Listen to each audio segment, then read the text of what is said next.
Hi everyone, and welcome to today's episode of Women in Retail Talks. Listen in as Deborah Cavanagh, Senior Vice President of Marketing at Talbots, discusses the company's position in the marketplace, top leadership tips, and conquering your fears, all recorded at this year's Women in Retail Leadership Summit. And now, on to the show. So I'm going to start with a pretty provocative statement. It's rooted in a presentation, a TED Talk that Jane Turner gave in 2011. And the premise is this: society uses or sees a woman's age as a depreciating asset. It's pretty disgusting. And Jane talked about the arc of aging, and basically it correlates to this.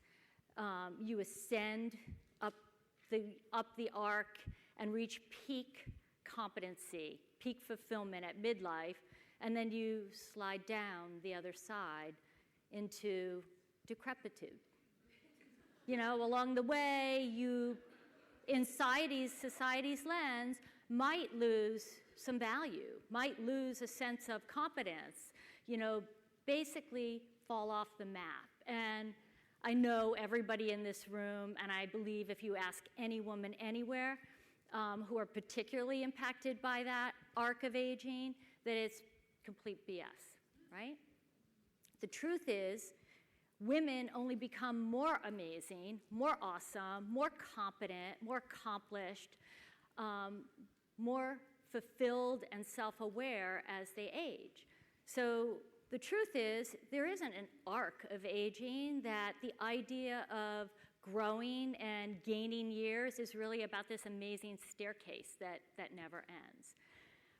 And it gave me a lot to think about, and it really resonated with me in 2011, and I happen to identify it with it even more today, as I reflect on just what happens as you move through your 20s, and you come out of trying to be your absolute best and gain a career and get a foothold and advance in that career, and then have a family and balance the two while you grow, and make sure that everyone's happy and in the process, but that you're happy. And it isn't really until you have a little bit more bandwidth and maybe you're able to embark on a career like Barb did, or your children start to leave the nest and you have a little bit more capacity in your life, but there's that opportunity to expand your view of the impact you can make on the world. You can touch more people, you can engage in the community, you can help other women, and that desire only increases. So as I was reflecting on the opportunity to join Talbots in 2014, I was incredibly excited and inspired by our target demographic, and that's women 45 to 65. And that isn't to say that Talbots as a brand doesn't want women of all generations, from 20 through their 80s, to participate with the brand, but it was really about a correction because prior years, the brand had decided that it didn't really want that demographic anymore. There's risk of them aging out, and God forbid, you grow old with your customers, and that they wanted a new, younger customer. And there was a lot of learning that came from that because, in fact, the customers we had were a little upset and taken aback, and the customers that the company wanted weren't so interested. So what it taught me and what was exciting to me about joining the brand was focusing in on a demographic that not a lot of brands were paying attention to, because there was that baggage there, this perception that was informed by society and had stigmas against it.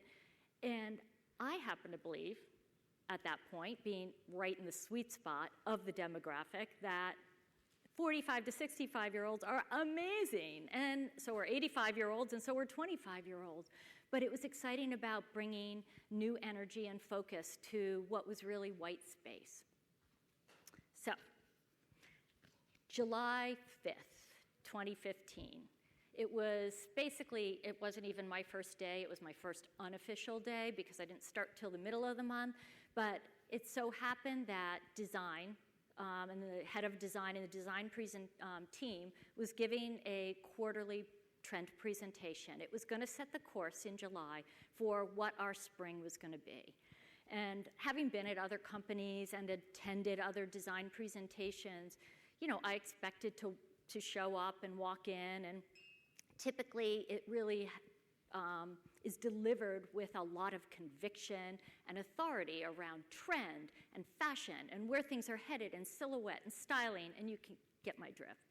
So I show up, and the presentation isn't. It's kind of so weird, at least to me at the time, because it was referencing, and everyone in the room were talking about, well, she loves gingham and stripes. She's never met a stripe she doesn't like. And she loves a good ponte. And this season, we're thinking about like a little notch on the ankle and like, these key pockets here. And we're so excited about that. And she told us last year that she didn't want anything to do with the like faux details, you can imagine. And she is amazing, and she is going to love this. And on and on and on. And I'm looking around the room going, we're a company that is led by an amazing CEO, Lizanne Kindler, who spoke a few years ago here at this summit. And we're founded by an amazing visionary entrepreneur, Nancy Talbot, back in 1947. And we're a company of 94% women. So who's she? It's like finding a needle in a haystack in that thing. And what unfolded as we talked was that the entire organization understood who she was because she was our customer. But the way they talked about her, whether it was design or merchandising or marketing or planning and allocation, was shorthand because they spoke to her with respect, with an intuitive understanding that would only come from a relationship that you'd have with your best friend or your sister or your mother. And that intuitive knowledge was super powerful. And I came to realize and have a little bit of a reality check that I, the new head of marketing, who was coming in to articulate a vision of opportunity and help the organization align around our customer and our brand and that relationship, could tap into something that was so embedded in the organization, that it wasn't about me bringing in, externally in, an orientation, but it was about harnessing the understanding that was there. And that understanding was because there was a very tight relationship. So, what's interesting and somewhat simple is that relationship is founded on communication. It's as fundamental as a give and take, a two-way street. When you have great communication, and you can reference when it works with your husband and your best friend and your boss and your sister, and even on occasion, your slightly bratty teenager, it's about feeling heard. It's about feeling respected. It's about that sense of compassion and humanity that goes into the relationship. And that humanity is at the core of everything we do as a brand. And it's been there all along since the time we were founded. But humanity is what lifts us up. It's what enriches our lives. It gives our lives meaning. It allows us to feel like we're here for a reason more than the clothes we wear, more than the job we have, more than what's next on our to-do list. It's about giving back and having a place in the world. So in our relationship with our customer, a big part of our strategy is introducing platforms that allow her to connect and participate with the brand that transcend the product we sell. And I have a couple of examples to share with you, but those platforms run the gamut and they tune into her life priorities, so we apply our understanding of what's important to her, but also allow her to participate in a way that is enriching, is fun. To quote Barb this morning, it puts the F back in fun, and is unexpected. And in the process, she's our biggest asset and ally because she does it with our associates. So a most sort of a recent example to share is a partnership that we struck with Dress for Success. About 2.5 years ago, we introduced our very first corporate philanthropic platform. And the philosophy around our philanthropy is always at the core to fulfill our mission, which is to help women look and feel their best and fulfill their full potential in work and in life. And our beneficiary and partner is Dress for Success. And what is remarkable about how our partnership unfolded is that we were able to translate our mission and our intent through our 9,000 associates to our customers and invite them to help us help women. And our associates rallied behind it because it gave them a way to connect and enrich the relationships they already had. But we introduced 2 years ago a partner in Oh the Oprah magazine. So, Oh the Oprah magazine, you've got Dress for Success and you've got Talbots, 3 like-minded companies with shared purpose and shared values. And we came together to help amplify our mission, get the word out to more people that we wanted to make a difference and help women who'd encountered a problem in their career, a problem in their personal lives, and help give them the emotional, physical, and mentoring support to get back on their feet and flourish. So in the process and in our partnership, we invited customers to make monetary donations. We invited them to shop our capsule collection created with Adam Glassman, the creative director of Oh the Oprah magazine. And we invited them 4 days in the spring, the beginning of March, to clean out their closets and bring in nearly new wear-to-work apparel and accessories. And we didn't know what to expect the first year. The first year, we didn't even have the capsule collection. But what was remarkable is that our women showed up, and they saw it as an opportunity to give back. All we'd done is give them the invitation and helped communicate with them and help them understand, and then invited them to join us. So we just completed the recent 3rd year of our partnership and the 2nd year with Oh the Oprah magazine. And we've, in collaboration with our customers, we've generated over $2 million in monetary donations. And that is coming from our customers. And then just recently, our executive team decided to say thank you and make our own contribution of our salaries for the day. But our customers stood there and talked with our associates in stores across the country. And our associates, they would say something like, I don't know, how much should I give? You know, we had a little, thing at the catch wrap that said, well, $5 gives you this, $10 gives you that, 100, 500 can give a woman full mentoring for a year and an interview coaching and all that. And there was a woman who came into one of our Talbots outlets, and she said at the cash wrap, gosh, I don't know, how much should I give? And our associate said, well, give whatever feels right in your heart. And she gave $500.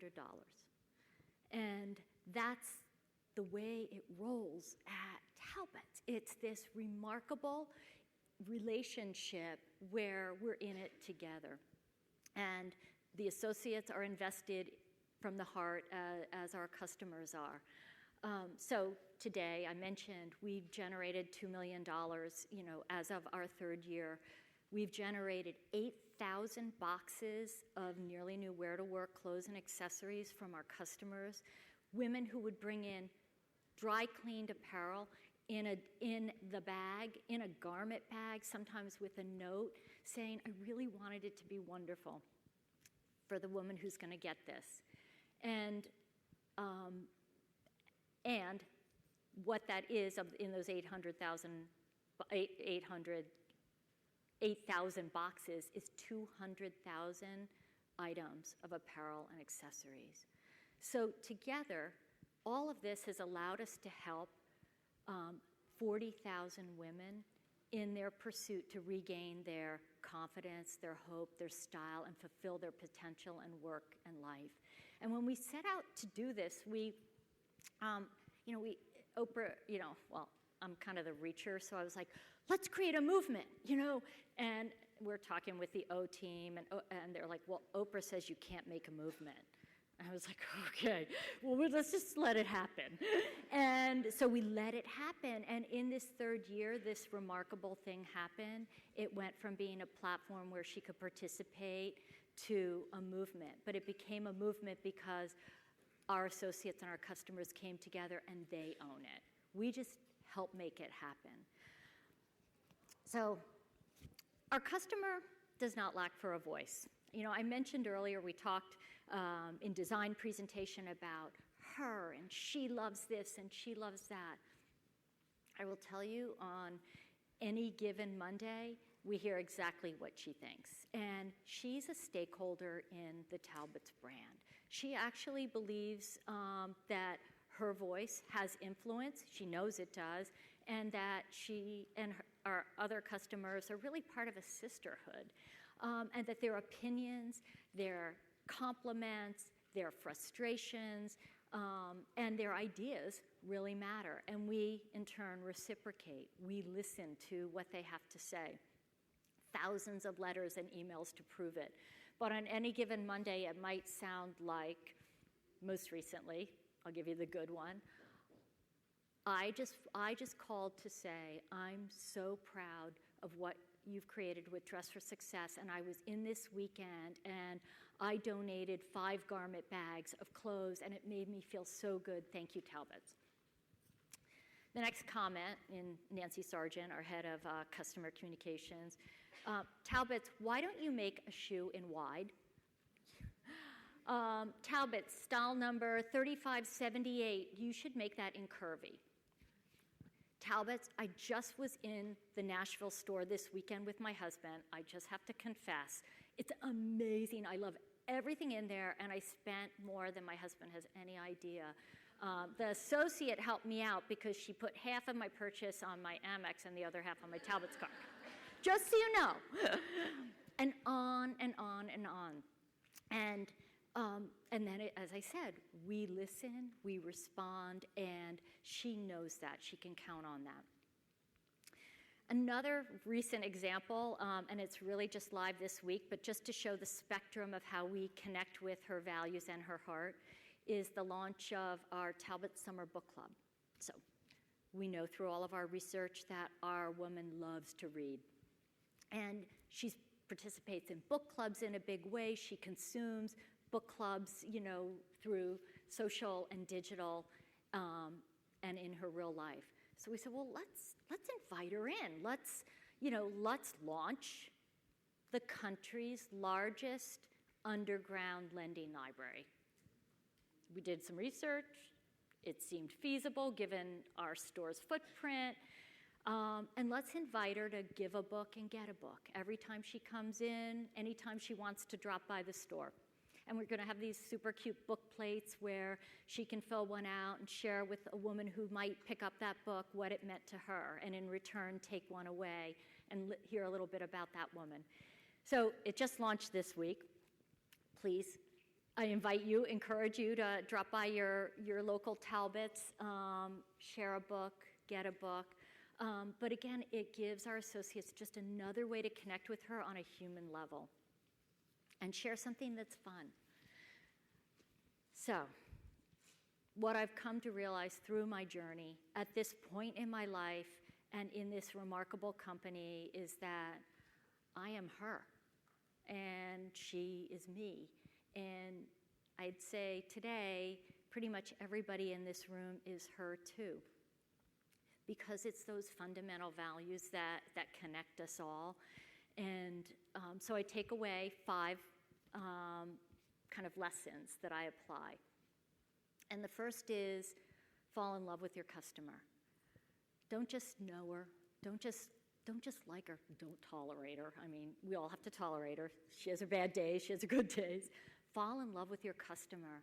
Get to know her because it's her appreciation of your product, your experience, your associates that's going to inform everything we do. And if you can't find a way, and your organization can't find a way to fall in love with your customer, you won't tap into the opportunities to inspire, to innovate, and connect with her in a way. You won't fulfill your potential in business. Second is listen to her. Seems fairly straightforward, but I say that because when you have a loving, emotionally sound relationship with someone, communication and listening is a key thing. We said earlier, is it better to be, listened to or a good listener? Listen to your customer. She's right more often than your boss, than your cross-functional partner, than your husband.